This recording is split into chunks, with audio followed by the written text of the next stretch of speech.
When I moved to New York in the early 90s to pursue a career in stand up comedy, my dream to be a stand up comedian, there was always one thing that was on my mind, and that was finding my voice.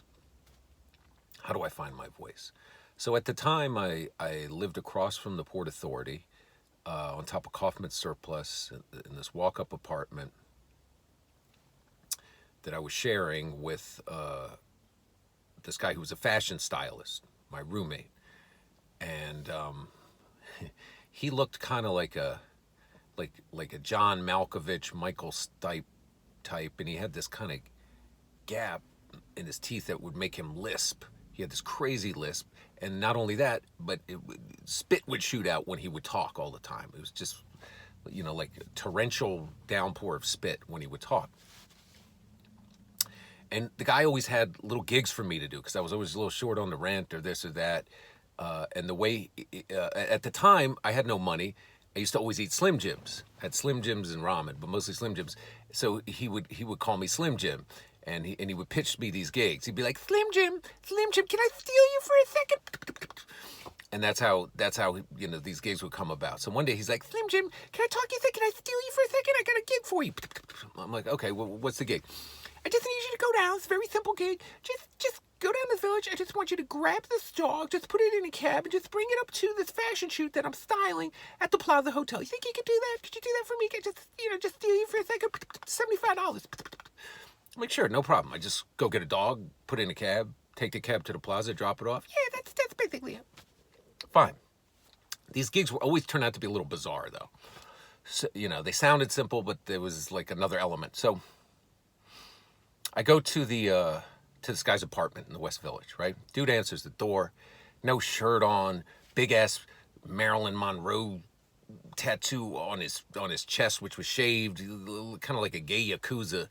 And I look, I look past this dude. His whole apartment is blue. Like the floor is blue, the ceiling's blue, the couch is blue, the ottoman's blue, the chair is blue, the toaster's blue, the TV's blue, everything's blue.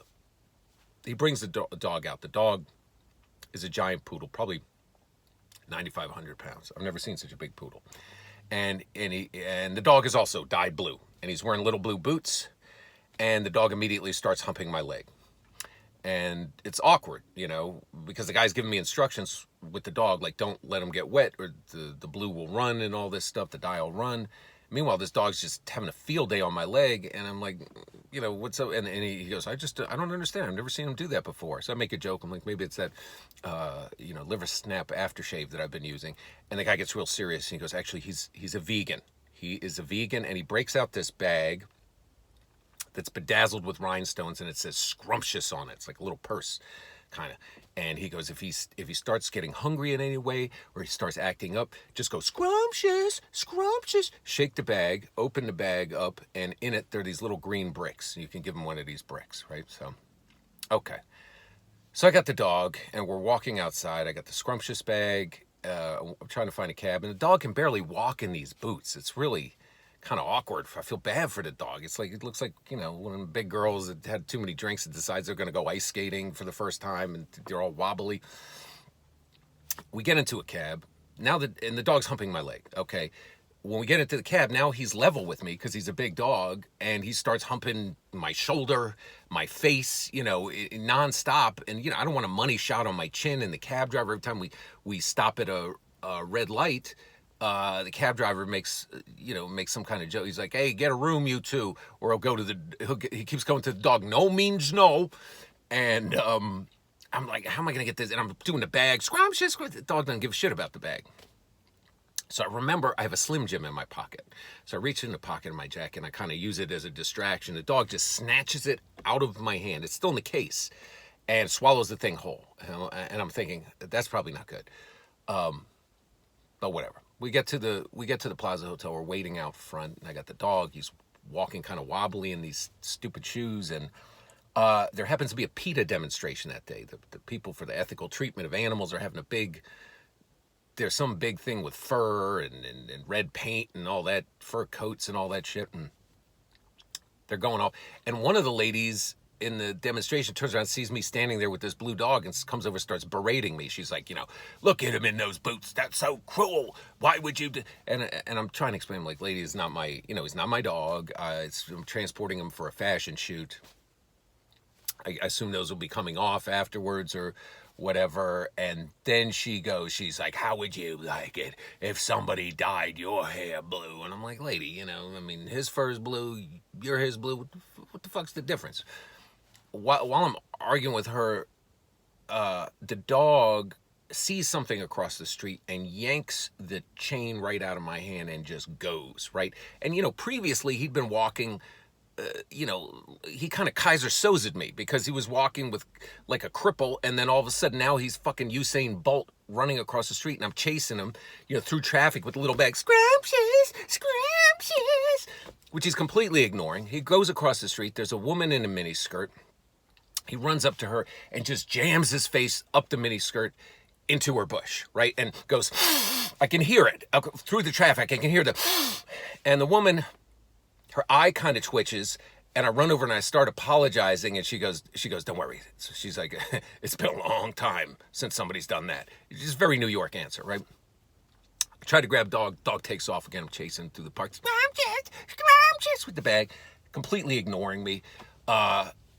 I finally catch up to him. He's in a pond. He's in the pond there, and he's submerged like halfway. I'm like, no, right? I go in there, I grab the dog. I pull him out of the pond.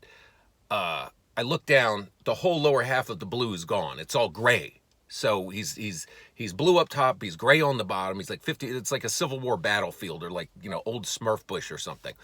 A cop comes over. He's writing me a ticket. He's like, the dog's not on a leash. And I'm arguing with him. Technically, he is on a leash, but I just wasn't holding it at the time. I get a double fine for being a smart ass. Get the dog. We walk back. I'm soaking wet. Dog's half and half. We get to the front of the plaza. I'm standing there, and the dog's humping my leg again. And my roommate comes out, and he's like, what is this? What is this? And he's looking at me. He's like, oh, my God. And he said the most unexpected thing to me. He goes, where are his Timberlands? And all his boots were gone. And before I can answer, he goes, and what is this? What is this? What the fuck is this? And the dog's humping my leg, and I figured that's what he's talking about. I look down. Out of the dog's asshole is protruding half a Slim Jim. You could just see the Jim part. The Slim part is in there. And I think this was the bravest thing I ever did. I reached down and grabbed it to pull it out, but then the asshole locked on the Slim Jim. So I'm yanking on. It's like Slim Jim. I got the scrumptious bag and the leash. My roommate's yelling at me. Yeah, what the heck is going on? What's going on with the Slim Jim? The door to the plaza opens up. Donald Trump walks out. He looks at me, he looks at the dog, he looks at the bag, he looks at my roommate, and he goes, nice pooch. And he gets into a limo and drives off. And I remember that night telling my mom what happened that day. She'd always ask me, how's New York treating you? What happened that day? I remember telling her that and thinking while I was telling her that, I think that I'm finally starting to find my voice.